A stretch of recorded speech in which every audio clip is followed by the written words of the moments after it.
ನಮಸ್ತೆ, welcome back to our channel Soumya recipe corner. ಯಾರೆಲ್ಲ ನನ್ನ ಚಾನಲ್ನ ನೋಡ್ತಿದ್ದೀರಾ ಬೇಗ ಸಬ್ಸ್ಕ್ರೈಬ್ ಮಾಡ್ಕೊಳ್ಳಿ. ಹಾಗೆ ಇವತ್ತಿನ ಮೇನ್ ಡಿಶ್ ಏನಪ್ಪ ಅಂದರೆ ಚಿಕನ್ ಮ್ಯಾಂಚೋ ಸೂಪ್. ಈ ಚಿಕನ್ ಮ್ಯಾಂಚೋ ಸೂಪ್ ತುಂಬಾ ಚೆನ್ನಾಗಿರುತ್ತೆ. ನೀವು ಕೂಡ ಮನೇಲಿ ಒಂದ್ಸರಿ ಟ್ರೈ ಮಾಡಿ, ಮಕ್ಳಿಗೂ ತುಂಬ ಇಷ್ಟ ಆಗುತ್ತೆ. ಹಾಗೆ ಇವತ್ತು ನಾನು ಚಿಕನ್ ಮ್ಯಾಂಚೋ ಸೂಪ್ಗೆ ತೊಗೊಂಡಿರೋಂಥದ್ದು, ಫಸ್ಟಿಗೆ ನಾನಿಲ್ಲಿ ಚಿಕನ್ ತೊಗೊಂಡಿದ್ದೀನಿ ನೋಡಿ. ಈ ಚಿಕನ್ನ ನಾನು ಈ ರೀತಿ ಚಿಕ್ಕ ಚಿಕ್ಕ ಪೀಸ್ಗಳಾಗಿ ಮಾಡ್ಕೊಂಡು ಕಟ್ ಮಾಡಿ ಇಟ್ಕೊಂಡಿದ್ದೀನಿ. ಇದಕ್ಕೆ ಈ ರೀತಿ ಕಟ್ ಮಾಡಿ ಇಟ್ಕೊಂಡ್ರೆ ನಿಮಗೆ ಬೇಗ ಬೇಯುತ್ತೆ ಅಂತ ಹೇಳಿ ನಾನು ಆ ರೀತಿ ಮಾಡ್ಕೊಂಡಿದ್ದೀನಿ. ಮತ್ತು ನಾನಿವಾಗ ಫಸ್ಟಿಗೆ ಒಂದು ಪ್ಯಾನ್ ಇಟ್ಕೊಂಡು ಪ್ಯಾನ್ಗೆ ಆ ಚಿಕನ್ ಪೀಸ್ಗಳು ಮತ್ತು ಸ್ವಲ್ಪ ನೀರು ಮತ್ತು ಸಾಲ್ಟ್ ಸೇರಿಸಿ ಈ ರೀತಿ ಬೇಯಿಸ್ಕೊತಾ ಇದ್ದೀನಿ ನೋಡಿ. ಇಷ್ಟು ಪೀಸ್ಗಳು ಸಣ್ಣದಾಗಿತ್ತಂದರೆ ನಿಮಗೆ ಚಿಕನ್ ಇದು ಈಸಿಯಾಗಿ ಬೇಗನೆ ಬೇಯುತ್ತೆ. ಹಾಗಾಗಿ ನೋಡಿ, ಇವಾಗ ಆಲ್ಮೋಸ್ಟ್ ಇದು ಬೆಂದಿದೆ. ಇದನ್ನು ಕೂಡ ನಾನು ಸಣ್ಣ ಪೀಸ್ಗಳಾಗಿ ಮಾಡ್ಕೊತೀನಿ. ಇವಾಗ ತೋರಿಸ್ತೀನಿ ನೋಡಿ. ಇವಾಗ ಈ ರೀತಿ ಅದನ್ನು ಕೂಡ ನಾನು ಚಿಕ್ಕ ಬೆಂದಿದ್ದೆಲ್ಲ ಆದಮೇಲೆ ಈ ರೀತಿ ಸಣ್ಣ ಪೀಸ್ ಮಾಡ್ಕೊಂಡು ಇಟ್ಕೊಂಡಿದ್ದೀನಿ. ಇವಾಗ ನಾನು ಇಲ್ಲಿ ಒಂದು ಕಡೆ ಕ್ಯಾರೆಟು, ಬೀನ್ಸು ಮತ್ತು ಸ್ವಲ್ಪ ಶುಂಠಿ, ಬೆಳ್ಳುಳ್ಳಿ ಮತ್ತು ಕೊತ್ತಂಬರಿ ಸೊಪ್ಪು ತೊಗೊಂಡಿದ್ದೀನಿ. ಇದು ಎಗ್ ವೈಟ್, ಎಲ್ಲೋ ಬೇಡ ನಮಗೆ, ಜಸ್ಟ್ ವೈಟ್ ಎಗ್ ವೈಟ್. ಮತ್ತು ಇದು ಕಾರ್ನ್ಫ್ಲೋರು ನಾನು ನೀರು ಹಾಕಿ ಅದನ್ನು ರೆಡಿ ಮಾಡಿ ಇಟ್ಕೊಂಡಿದ್ದೀನಿ. ಇದು ಪೆಪ್ಪರ್ ಪೌಡ್ರ್ ತೊಗೊಂಡಿದ್ದೀನಿ ನೋಡಿ. ಮತ್ತು ಪೆಪ್ಪರ್ ಪೌಡ್ರು, ಇದು ಗ್ರೀನ್ ಚಿಲ್ಲಿ ಸಾಸು ಮತ್ತು ಸೋಯಾ ಸಾಸು, ಮತ್ತು ಇದು tomato sauce hot and sweet ಬರುತ್ತಲ್ಲ ಅದು. ಇವಾಗ ನಾನು ಒಂದು ಪ್ಯಾನ್ ಇಟ್ಕೊಂಡು ಅದಕ್ಕೆ ನಾನು ಸ್ವಲ್ಪನೇ ಇಲ್ಲಿ ಆಯಿಲ್ ಹಾಕ್ಕೊತಾ ಇದ್ದೀನಿ. ಆಯಿಲೆಲ್ಲ ಕ್ಲೀನಾಗಿ ಕಾದಿದ ಮೇಲೆ ಆ ಜಿಂಜರ್ ಮತ್ತು ಗಾರ್ಲಿಕ್ನ ನಾವು ಚಿಕ್ಕದಾಗಿ ಕಟ್ ಮಾಡಿ ಇಟ್ಕೊಂಡಿರಬೇಕು. ಕಟ್ ಮಾಡಿ ಇಟ್ಕೊಂಡಿದ್ದೀನಲ್ಲ ಅದನ್ನು ನಾನಿಲ್ಲಿ ಫ್ರೈ ಮಾಡ್ಕೊತಾ ಇದ್ದೀನಿ. ಮತ್ತು ಕ್ಯಾರೆಟು ಮತ್ತು ಬೀನ್ಸ್ ನಾವೇನು ತೊಗೊಂಡಿದ್ವಲ್ಲ ಅದನ್ನು ಕೂಡ ನಾನಿಲ್ಲಿ ಹಾಕ್ಕೊಂಡು ಸ್ವಲ್ಪ ಆಯಿಲಲ್ಲೇ ಅದನ್ನು ನಾವು ಬೇಯಿಸ್ಕೊಬೇಕಾಗತ್ತೆ. ಅದು ಸಣ್ಣದಾಗಿ ಕಟ್ ಮಾಡಿರೋದ್ರಿಂದ ಬೇಗನೆ ಬೇಯುತ್ತೆ. ಇವಾಗ ನಾನು ಬೇಯಿಸ್ಕೊತಾ ಇದ್ದೀನಿ ನೋಡಿ. ಈ ರೀತಿ ಬೇಯಿಸ್ಕೊಬೇಕು.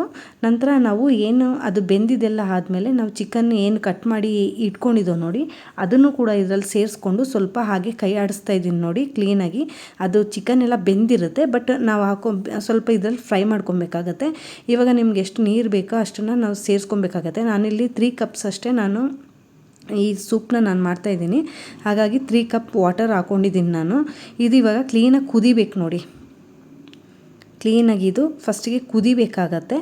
ಈ ರೀತಿ ನೋಡಿ ಕುದೀತಾ ಇದೆ. ಇವಾಗ ಚೆನ್ನಾಗಿ ಅದು ಎಲ್ಲ ಫ್ಲೇವರ್ ಎಲ್ಲ ಇಟ್ಕೊಳ್ಳೋ ಥರ ಕ್ಲೀನಾಗಿ ಕುದಿಬೇಕಾಗತ್ತೆ. ಈಗ ಕುದ್ದಿದ್ದಾದಮೇಲೆ ನಾನು ಇವಾಗ ಫಸ್ಟಿಗೆ ಸೋಯಾ ಸಾಸು ಮತ್ತು ಚಿಲ್ಲಿ ಸಾಸು ಮತ್ತು ಈ ಟೊಮೆಟೊ ಕೆಚಪ್ ಏನು ತೆಗ್ದಿಟ್ಕೊಂಡಿದ್ನಲ್ಲ ಅದನ್ನು ಹಾಕ್ತೀನಿ ನೋಡಿ. ನಾನು ಇದರಲ್ಲಿ ವಿಡಿಯೋ ಕ್ಲಿಪ್ಪಿಂಗ್ ಮಿಸ್ ಆಗಿದೆ, ನಾನು ಹಾಕ್ತೀನಿ. ಇವಾಗ 3 ಹಾಕ್ಕೊಂಡು ನಾನು ಇವಾಗ ಇಲ್ಲಿ ಬೇಯಿಸ್ಕೊತಾ ಇದ್ದೀನಿ. ಇವಾಗ ಹಾಕಿದ್ದೀನಿ ನೋಡಿ.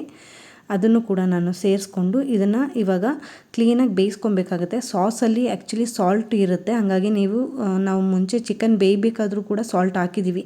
ಹಾಗಾಗಿ ನೀವು ಚೆಕ್ ಮಾಡಿ ಹಾಕ್ಕೊಳ್ಳಿ. ಇವಾಗ ನಾನು ಕಾರ್ನ್ಫ್ಲೋರ್ನ ಏನು ನಾನು ನೀರಲ್ಲಿ ಕಲಸಿಟ್ಕೊಂಡಿದ್ನಲ್ಲ ಅದನ್ನು ಕೂಡ ನಾನು ಇವಾಗ ಹಾಕ್ಕೊಂಡಿದ್ದೀನಿ. ಅದು ಗಟ್ಟಿ ಬರುತ್ತೆ, ಸೂಪ್ ಲೆವೆಲ್ಗೆ ಗಟ್ಟಿ ಬರುತ್ತೆ. ಹಾಗಾಗಿ ನಾನು ಕಾರ್ನ್ಫ್ಲೋರು ಕೂಡ ಹಾಕ್ಕೊಂಡಿದ್ದೀನಿ. ಇವಾಗ ನನಗೆ ಸ್ವಲ್ಪನೇ ಸಾಲ್ಟ್ ಬೇಕು ಅನ್ನಿಸ್ತು, ಹಾಗಾಗಿ ಸಾಲ್ಟ್ ನಾನು ಇಲ್ಲಿ ಮಿಕ್ಸ್ ಮಾಡ್ತಾಯಿದ್ದೀನಿ. ಸಾಲ್ಟ್ ಹಾಕ್ಕೊಬೇಕಾದ್ರೆ ನೋಡ್ಕೊಂಡು ಹಾಕ್ಕೊಳ್ಳಿ, ಯಾಕೆಂದರೆ ಸಾಸಲ್ಲಿ ಸಾಲ್ಟ್ ಇರುತ್ತೆ. ಹಾಗಾಗಿ ಇವಾಗ ಇದು ಕ್ಲೀನಾಗಿ ಬೇಯ್ತಾ ಇದೆ ನೋಡಿ. ಇದು ಕ್ಲೀನಾಗಿ 1-2 ಕುದಿ ಬರಬೇಕು. ಅದಾದಮೇಲೆ ನಾನಿವಾಗ ಏನು ಎಗ್ ವೈಟ್ ತೊಗೊಂಡಿದ್ನಲ್ಲ ಆ ಎಗ್ ವೈಟನ್ನು ಕೂಡ ನಾನು ಸೇರಿಸ್ಕೊಂಡು ಇಲ್ಲಿ ಕೈ ಆಡಿಸ್ತಾ ಇದ್ದೀನಿ. ಅದು ಬೇಗನೆ ಬೇಯುತ್ತೆ ಎಗ್ಗಲ್ಲ, ಸೊ ಬೇಗನೆ ಬೇಯುತ್ತೆ. ಇವಾಗ ನೋಡಿ ಈ ರೀತಿ ನಾವು ಹಾಕ್ಕೊಂಡು ಬೇಯಿಸ್ಬೇಕಾಗತ್ತೆ. ಕೊನೆಯದಾಗಿ ನಾನಿಲ್ಲಿ ಪೆಪ್ಪರ್ ಪೌಡ್ರ್ ಏನು ತೆಗೆದಿಟ್ಕೊಂಡಿದ್ದೆ ನೋಡಿ, ಆ ಪೆಪ್ಪರ್ ಪೌಡ್ರನ್ನು ಕೂಡ ನಾನು ಸೇರಿಸಿ ಇವಾಗ ಮಿಕ್ಸ್ ಮಾಡಿ ಅದನ್ನು ಕೂಡ ನಾನು ಬೇಯಿಸ್ಕೊತಾ ಇದ್ದೀನಿ. ನಂತರ ನಾನು ಕೊತ್ತಂಬರಿ ಸೊಪ್ಪು ಏನು ಇಟ್ಕೊಂಡಿದ್ನಲ್ಲ ಹಚ್ಚಿ ಅದನ್ನು ಕೂಡ ನಾನು ಸೇರಿಸಿ ಎಲ್ಲನೂ ಮಿಕ್ಸ್ ಮಾಡ್ಕೊತಾ ಇದ್ದೀನಿ. ಈ ರೀತಿ ಮಾಡಿ ನಿಮ್ಮ ಮನೇಲೂ ಕೂಡ ಚಿಕನ್ ಸೂಪ್ ತುಂಬಾ ಚೆನ್ನಾಗಿ ಬರುತ್ತೆ. ಮಕ್ಕಳಿಗೆಲ್ಲ ತುಂಬಾ ಇಷ್ಟ ಆಗುತ್ತೆ ನೋಡಿ. ಇದು ಇವಾಗ ನಾನು ಸರ್ವ್ ಮಾಡಿ ತೋರಿಸ್ತಾ ಇದ್ದೀನಿ ನೋಡಿ. ತುಂಬ ಚೆನ್ನಾಗಿ ಬರುತ್ತೆ. ನೀವು ಕೂಡ ಮನೇಲಿ ಟ್ರೈ ಮಾಡಿ. Thank you for watching.